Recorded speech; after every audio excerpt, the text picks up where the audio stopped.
Kartik private company में sales manager था। उसके माता पिता, पत्नी मीरा, बहन राधा और 2 बच्चे हैं। एक दिन मीरा कहती है, कार्तिक, बच्चों के स्कूल में एनुअल फंक्शन के लिए 2000 जमा करने पड़ेंगे।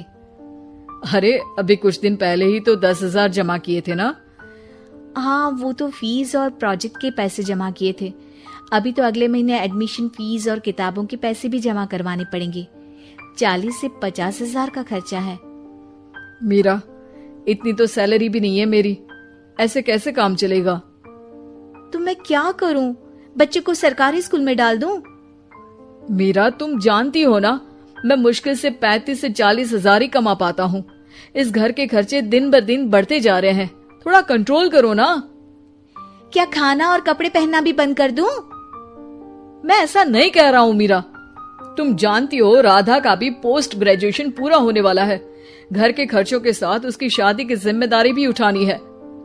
मेरे बच्चों की पढ़ाई से ज्यादा इम्पोर्टेंट राधा की शादी है, तो करो जो मन में आए।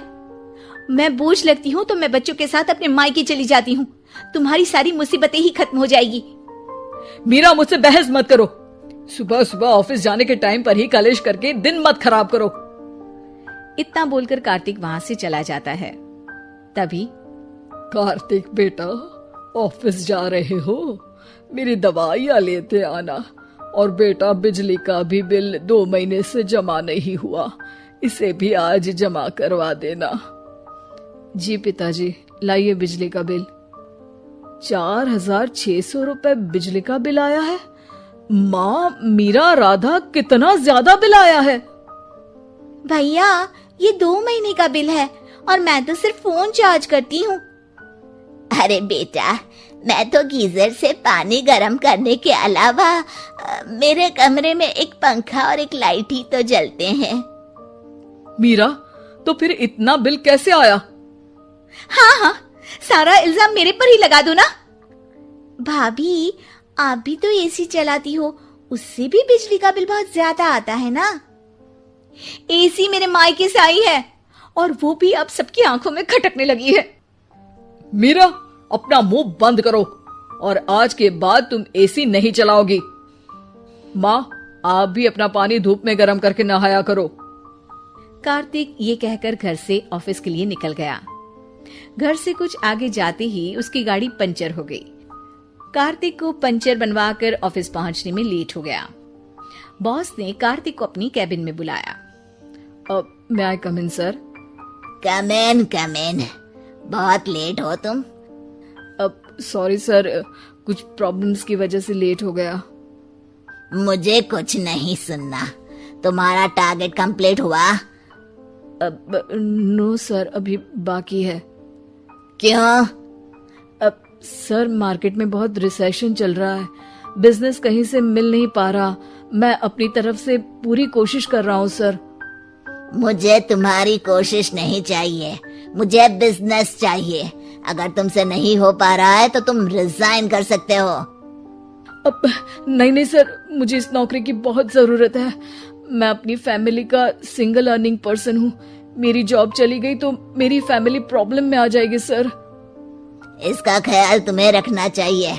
जाओ यहाँ से, और बिना बिजनेस लाए मुझे तुम अपना मुंह मत दिखाना। कार्तिक बिजनेस की तलाश में इधर से उधर कड़ी धूप में सारा दिन भटकता रहता है और थका हारा जब शाम को घर आया।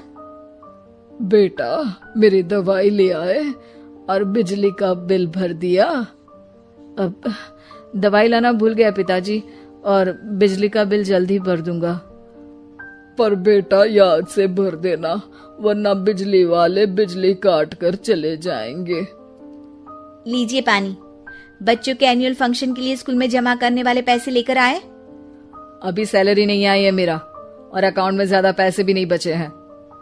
तो क्या बच्चों को स्कूल भेजना बंद कर दूं? बच्चे अगर इस साल एनुअल फंक्शन नहीं अटेंड करेंगे तो कोई पहाड़ नहीं टूट पड़ेगा। और अब तुम मेरा दिमाग खाना बंद करो। अरे, आप मुझ पर क्यों चिल्ला रहे हैं? कार्तिक गुस्से में घर से बाहर चला जाता है। अब मीरा रोने लगती है। भाभी, आप रोइए मत, टेंशन लेने से कुछ नहीं होगा। पर राधा, घर के भी खर्चे हैं, कार्तिक के गुस्सा करने से घर के खर्चे नहीं पूरे होंगे। पर मीरा बेटा, लड़ाई करने से भी कोई समाधान नहीं मिलेगा, उल्टा घर का माहौल ही खराब होगा।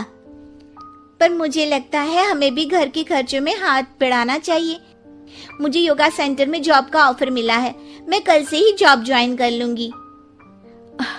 वैसे तो मुझे भी सिलाई आती है, मैं भी लोगों के कपड़े सिलना शुरू कर देती हूँ। हाँ बेटा, मैं भी तुम्हारा घर के कामों में हाथ बटा दिया करूंगी और काज बटन लगाकर सिलाई करने में भी सहायता करूंगी। मीरा, मैं तुम्हारे बच्चों के साथ मोहल्ले के बच्चों को भी ट्यूशन पढ़ाऊंगा। इसी बहाने मेरा टाइम पास भी हो जाएगा। इस तरह से अब घर के सभी सदस्यों के सहयोग से पैसों की समस्या दूर हो गई और सब खुश रहने लगे। इससे हमें सबक मिलता है कि एकता में कितनी